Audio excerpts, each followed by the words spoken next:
let's go Survivor dan kita akan melihat memantau arah pesawat dari arah mana kali ini. Ternyata kalau kita memantau Force dan juga KMZ akan dimulai arah pesawat bertujuan akhir ke arah Marble Rocks. Dan kalau kita melihat dari beberapa posisi seharusnya hal-hal arah pesawat seperti ini maksudku akan membuat dari masing-masing tim bisa menggapai drop zone-nya dengan cukup nyaman. Kecuali memang untuk EVOS jika berusaha untuk area mode host jelas akan lebih effort. Ya paling sampai ke arah pegunungan moto saja, perbukitan mode host dan mungkin hal tersebut yang akan membuat EVOS coba untuk bermain secara terpisah terlebih dahulu di awal-awal agar tidak bisa diprediksi oleh tim-tim lainnya, Julia. Ya nggak masalah karena nggak gitu jauh juga untuk mereka jalan ke arah sana dan sebagai split positioning yang mereka lakukan itu memang udah menjadi bagian dari strategi beberapa tim juga belakangan ini dan nggak masalah sama sekali buat EVOS Divine. Dan kalau kita lihat dari arah drop zone-nya sih so far belum ada yang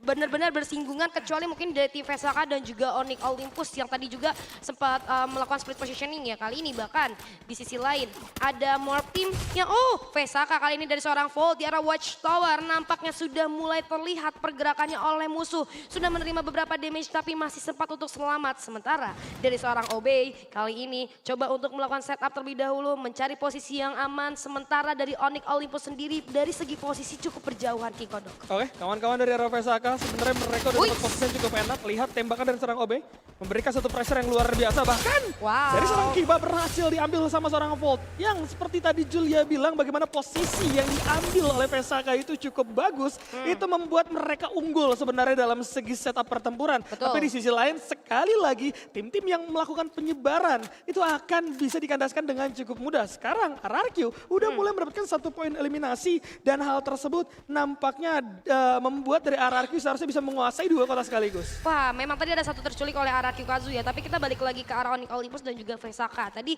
dari Onyx Olympus berjauhan banget ya, itu padahal dalam satu lingkungan yang sama. Tapi kita lihat kali ini Gardu menjadi next target untuk teman-teman daripada tim Vesaka. Nggak sampai di sana dari minimap kita lihat udah kedatangan tamu baru nih teman-teman dari Vesaka. Itu ada Genesis Dogma, dimana kita lihat ada serangan yang cukup sakit ke arah seorang Panzi, tapi Obey membalaskan dengan cukup tuntas ke arah seorang Del kali ini, dimana kita lihat dari Obey melakukan duel jarak dekat, namun coba untuk melakukan revive terhadap temannya terlebih dahulu. Yes, dari sisi lain sudah terlihat nampaknya, tapi Volt dari arah yang cukup jauh kali ini mencoba melakukan backup fire dan juga dari seorang Y bisa menumbangkan seorang Yos kali ini mempermudah serangan, tapi ternyata dari seorang Obey pun terlihat jelas pergerakannya harus terjatuh kali ini, menyisakan 3 player. Tapi dari Genesis Dogma masih bisa untuk lengkap secara berempat, dimana kita lihat Borgai dan kawan-kawan berlindung terlebih dahulu di area rumah kayu dan coba untuk menutup jalan masuk menggunakan glue wall-nya. Yes, dan padahal tadi gue melihat pace-nya nggak terlalu cepat ya antara Vesaka dan juga Genesis Dogma. Cuman yang gue bingung adalah kenapa kawan-kawan dari Vesaka memutuskan untuk bertahan di tempat yang sama padahal mereka punya chance untuk keluar dari sana. Ya memang tadi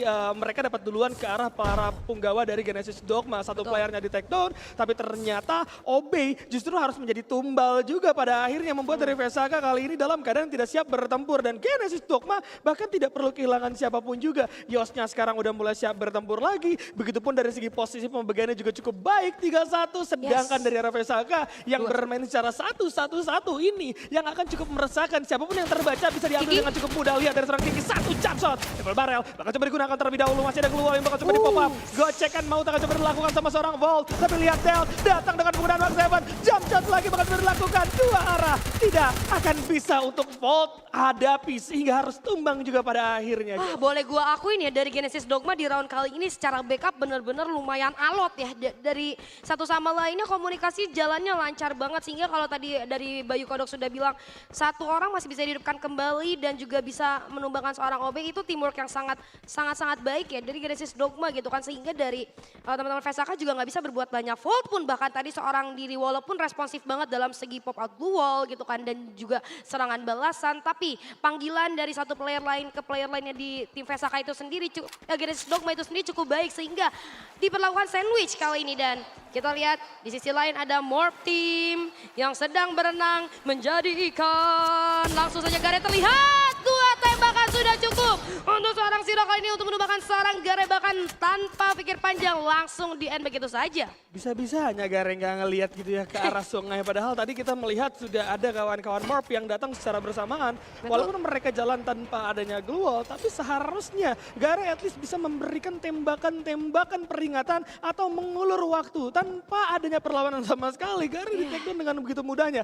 Tadi aku sedikit bingung keputusan Gare itu seperti apa. Karena aku kira juga Gare bakal coba bertahan di Watchtower, berusaha untuk menahan nafas, Morph-nya lewat, jadi dia selamat dapat informasi. Tapi ini nggak terjadi. Namun sekali lagi pengejaran sang mantan tiada henti akan terus nampaknya dikejar-kejar, dicari-cari kali ini. Namun teman-teman dari arah EVOS Divine sudah mulai melakukan repositioning juga. Begitupun kalau kita melihat beberapa penggawa dari Dewa United yang coba untuk bermain menyisir, ini memang sering mereka lakukan di area Purgatory itu sendiri, Julia. Kayaknya emang kalau sama mantan banyak yang belum selesai gitu ya. Jadi masih dicari, tapi yang belum selesai ternyata pertarungan antara tim Pesaka dan juga Genesis Dogma, di mana seorang Obey lagi dan lagi Obey menjadi targetnya teman-teman Genesis Dogma, harus ditumbangkan begitu saja. Sementara Uwai coba untuk mencari jalan keluar, kira-kira gimana ya caranya untuk menghidupkan Obey gitu kan. Pak, koinnya kurang juga nih teman-teman dari tim Pesaka, jadi harus sedikit lebih bersabar lagi. Tapi yang nggak bisa sabar, zona di belakang mereka udah lumayan mepet nih ke arah Pesaka nih. Jadi mereka harus berpikir dengan cara cepat, dan sementara itu di sisi lain RRQ nampaknya lumayan adem kali ini ya. Ya, nggak ada yang berani untuk nabrak mereka di rumahnya sendiri. Bahkan tadi kalau kita melihat RRQ seperti yang aku bilang, mereka mendapatkan 2 kota sekaligus. Fire Brigade mereka kantongi, kemudian ada Central juga yang berhasil mereka dapatkan. Kalau kita berbicara resource, udah nggak perlu lagi kita pertanyakan sejauh apa resource yang mereka kumpulkan. Yang pasti mereka akan benar-benar kuat. Tapi kalau kita melihat dari arah zona, masih terpantau di antara 3 pulau yang ada di area Purgatory kali ini. Namun yang paling menarik memang posisi dari arah map yang kalau kita lihat, ini 2 macan akan saling bertemu juga, Jo. Ada 2 macan beda warna kali ini yang akan bertemu tentunya. Secara positioning tentunya dari EVOS Divine harusnya sedikit lebih unggul daripada TWE. Tapi dari arah belakang, serangan yang tidak terduga ke arah seorang Aimgad cukup menyakitkan. Respon gol yang cukup baik kali ini, ada portal go yang udah dibuka. Hans terlihat jelas oleh seorang Aimgad. Mendapatkan posisi di atas genteng ini harusnya menjadi informasi yang cukup bagus. Namun kita lihat dari seorang Abax cukup tertekan. Nampaknya tidak ada jalan keluar. Abax pun berhasil terjatuh kali ini. Sementara itu dari seorang Aimgad di atas genteng masih ada 1 player yang datang, 1 granat yang mendarat cukup baik ke arah seorang Hans kali ini, mampu menghilangkan Hans dan membuat Gede mendapatkan 1 poin eliminasi tambahan. Sementara itu kita lihat dari EVOS Divine terbagi menjadi 2 posisi yang berbeda, 1-1 kali ini. Namun portal goal sudah mulai dimaksimalkan kali ini. Gedai masih mencari posisi daripada musuhnya dari TWE. Ada Aimgad juga yang udah low banget, HP-nya di arah bawah. Ada Ray kali ini coba untuk memberikan pressure, namun nampaknya terlalu banyak gluol. Ruang gerak agak sedikit terbatas dari kiri. Tatsuya pun digunakan oleh seorang Ray kali ini. 1 jump shot yang cukup maksimal. Bara pun berhasil terjatuh. Gedai 1 granat dimasak dengan cukup baik, dilempar ke arah depan namun belum connect. Dan ternyata berhasil menemukan seorang Jojo dari sisi jendela. 1 player EVOS Divine berhasil ditumbangkan. 1 jump shot kali ini dari seorang Gedai tidak cukup baik, sehingga dirinya pun berhasil ditumbangkan. Abax menjadi last man standing untuk EVOS Divine. Berantakan meleset pokoknya EVOS Divine gitu kan. Sayang sekali menyisakan seorang Abax sendirian, tapi lihat portal bakal coba di pop up terlebih dahulu. Kawan-kawan dari Bigetron Delta nampaknya melakukan inisiasi terhadap teman-teman dari Indostar. Hektindir coba datang dari sisi kiri, tapi lemparan granat dari seorang Sensei memberikan damage yang tidak terlalu besar. Begitupun dengan para penggawa yang lain. Keong di arah depan sudah harus tumbang, kali ini bakal ada 1 inisiasi rush yang dilakukan. Hektindir masuk dari arah yang berbeda. Sueb coba untuk berbeda tempat, tidak mau memaksakan, nampaknya pengejaran dilakukan. Hektindir dan 1 penggawa lainnya akan langsung disambut sama seorang Sueb. Sueb coba menggocek. Lim kali ini bakal coba untuk dihajar terlebih dahulu, tapi ternyata harus tumbang juga pada akhirnya dari serang Sueb, dan Bigetron Delta harus susun di posisi ke-12 kali ini. Wah, pelontarnya cukup tajam ya kali itu. Tapi memang kalau kita membahas tentang posisi mereka juga tadi untuk fight di patahan kayak gitu emang gak enak banget sih. Apalagi ada Dewa United ternyata yang dari atas memantau pertempuran yang terjadi, sehingga mereka bisa curi-curi kesempatan ke arah 2 tim tersebut, itu Bigetron Delta dan juga Indostars. Namun kita lihat dari Mr. 17 sudah mulai melihat adanya seorang Kocel di sana. Gluolnya pun coba untuk dihancurkan, tembakan demi tembakan, hujan peluru dirasakan oleh seorang Kocel. Coba mundur ke arah belakang, namun nampaknya hujan peluru yang tidak dapat dihindari kali ini membuat sang Kocel pun terjatuh ke arah bawah. Ya, sayang sekali. Dari seorang Coachella harus tumbang terlebih dahulu. Kawan-kawan Dewa United itu Apollo udah mulai mendapatkan 3 poin eliminasi. At least bakal nempel kali ini. Nampaknya dari RRQ Kazu. Dan mereka bisa saja mendapatkan satu posisi yang cukup enak. Tapi Indostar, kita tidak melihat apa yang terjadi. Tapi satu persatu memang dihabiskan oleh kawan-kawan Dewa itu sendiri. Sehingga harus tumbang di posisi ke-11 kali ini. 10 tim yang tersisa dan Abax nampaknya berhasil mendapatkan kesempatan kedua. Untuk teman-teman EVOS itu sendiri walaupun kita masih belum tahu akan sampai mana karena zona akan semakin sempit. Langsung ada inisiasi, coba ditabrak oleh RRQ. Nampaknya tidak ada yang boleh bermain di pojokan kali ini. Di absen begitu saja. Tapi di sisi atas, MBR sudah tumbang. Onyx bisa menjadi target selanjutnya kali ini, Joel. Waduh, posisi yang agak sedikit sulit untuk Dudes melakukan serangan terhadap Onyx Olympus ya, karena tadi ada blind spot juga yang membuat Dudes nggak bisa melancarkan serangannya. Tapi di arah bawah, Legalot, ada flash freeze, Rehans pun berhasil terjatuh kali ini. Terdelay sudah pergerakannya dari MBR kali ini, tapi kita lihat dari seorang Legalot masih mencoba untuk mencari celah. Sementara kawan-kawan dari tim Torat di arah jembatan kali ini yang tadi terkena hitlist coba untuk berlindung terlebih dahulu. Ada TWE yang ternyata membagi posisinya cukup menyebar kali ini. Melakukan upaya sandwich terhadap tim Torat, namun tidak semudah itu nampaknya tim Torat. Kali ini dari seorang Lozi juga mencoba untuk memberikan tembakan peringatan atau serangan balasan terhadap TWE, di mana kita lihat sudah cukup dekat jarak antara tim Tiger Wong dan juga tim Torat. Udah ada flash freeze yang cukup mendelay pergerakan dari masing-masing tim. Dan kita lihat dari seorang Bara sudah mulai melakukan serangan jarak dekat. Ada beberapa glue sudah di pop out, tapi ternyata ada banyaknya granat yang meluncur ke arah tim Tiger Wong Esports. Coba untuk diras, satu jump shot yang cukup on point terhadap seorang Bara. Terjatuh begitu saja, menyisakan Jojo kali ini King Kodok. Iya, ini gue melihat terlalu memaksakan ya dari segi posisi. War di jembatan tuh gak enak banget. Gimana pun posisinya, mau yang berada di jembatan, mau yang berada di luar jembatan. Tapi resikonya juga besar banget. Gak cuma dari posisi yang gak enak, resikonya kalian bisa lihat kawan-kawan dari Dewa United kali ini akan coba menunggu terlebih dahulu kehadiran dari Torat itu sendiri. Namun Torat datang dengan Portal Go, bergerak ke sisi kanan. Disambut oleh Mr. 17. Dragon bakal coba ada di tangan, lemparan granat ternyata masih sedikit meleset. Ada Bion di sana yang mendapatkan satu orang Lozi. Satu jump shot dari seorang Nord berhasil menumpahkan Mr. 17. Bahkan Mr. 05 pun harus menghilang begitu saja. 2 player dari Dewa yang tersisa.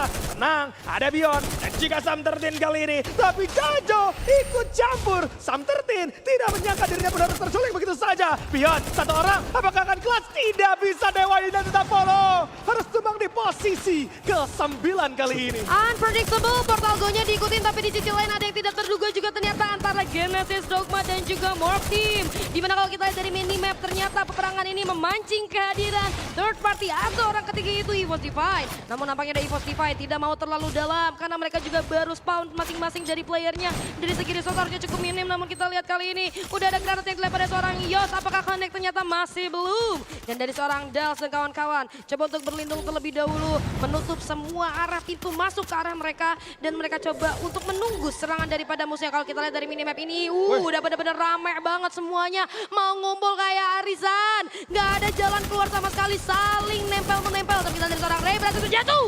EVOS Divine harus buat di posisi ke-7. Sementara itu kita lihat dari seorang Borgai masih menunggu adanya serangan yang arah mereka. Tapi kita lihat dari arah luar ada Dels menggunakan Portal Go langsung keluar begitu saja. Ada flash freeze, begitu pula dengan ada banyak luol yang sudah ia buka. Dari Yos masih belum bisa ke arah luar karena banyak banget tim yang ada di sekitar mereka, King Kodok. Yes, EVOS mendapatkan posisi kesukaannya peringkat ke-7 kali ini ya. Dan nampaknya gue melihat tadi ada TWE juga yang harus tumbang di posisi ke-8 karena menyisakan seorang Jojo yang harus termakan zona, tidak memiliki jalan keluar. Untuk keluar dari zona dapat triple kill, itu Jojo udah melakukan hal yang luar biasa menurut gue dalam posisi yang tidak enak sama sekali. Genesis Dogma masih ada 3 anggota kali ini, 8 poin eliminasi di tangan. Mereka masih bisa mendapatkan satu rumah tahu terlebih dahulu. Tapi lihat, Onyx bakal coba dicari. Satu penggawa dari Genesis Dogma cukup berani kali ini. Borgai yang menjadi satu orang terdepan berhasil mendapatkan nyawa dari seorang Gardu. Kiba datang memberikan bala bantuan dan langsung diselesaikan begitu saja. Nampaknya tidak akan terlalu lama dan Gardu masih bisa bertahan. Onyx